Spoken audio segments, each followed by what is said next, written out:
আমি আজকে আপনাদের সাথে দুর্দান্ত স্বাদের ভেজিটেবল চপ বা ভেজিটেবল কাটলেট বলতে পারেন তার রেসিপি শেয়ার করব। তার জন্য দেখতেই পেলেন আমি দুটো বিট নিয়ে নিয়েছি আর এখানে কিছুটা বাদাম নিয়ে নিয়েছি। বাদামটাকে হালকা করে ভেজে নিলাম, নিয়ে ওই তেলের মধ্যে পাঁচফোড়ন দিয়ে দিলাম, দিয়ে একটু আদা কুচি আর লঙ্কা কুচি দিয়ে কিছুক্ষণ একটুখানি নাড়াচাড়া করে নেবো যাতে আদার কাঁচা গন্ধটা চলে যায়।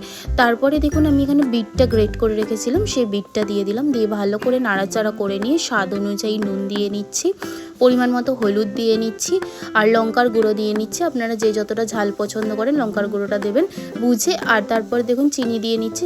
আপনারা জানেনই যে ভেজিটেবল চপ কিন্তু একটু মিষ্টি মিষ্টি হয়, তাই জন্য চিনিটা ব্যবহার করতে হবে। তারপরে দেখুন আলু সেদ্ধ করে রাখা আলু দিয়ে ভালো করে মিক্স করে নিয়ে একটা ভাজা মশলা দিয়ে দিলাম। এটা আমি ধনে জিরে আর শুকনো লঙ্কা একটু গোলমরিচ এগুলোকে ভালো করে শুকনো কলায় ভেজে তারপরে কিন্তু গুঁড়িয়ে রেখেছিলাম, সেটা দিয়ে দিয়েছি।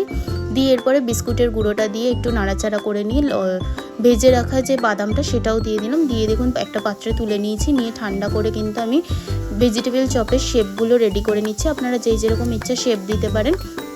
আর এরকমভাবে কিন্তু আমি ডবল কোটিং করে নেবো এগুলোকে বিস্কুটের গুঁড়োর মধ্যে নিয়ে। আর ওটা একটা আমি ময়দা দিয়ে লিকুইড একটা রেডি করে রেখেছিলাম, সেটার মধ্যে চুবিয়ে এরমভাবে রেডি করে নিচ্ছি।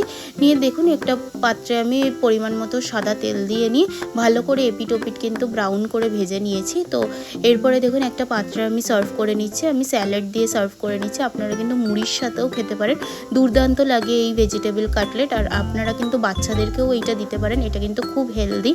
দেখতেই পেলেন কোনো রকম ভেজাল ছাড়াই কিন্তু আমি বাড়িতেই বানিয়ে দেখিয়ে দিলাম আপনাদের সাথে কত সহজ পদ্ধতিতে। আপনাদের যদি রেসিপিটা ভালো লেগে থাকে প্লিজ আমার চ্যানেলটা সাবস্ক্রাইব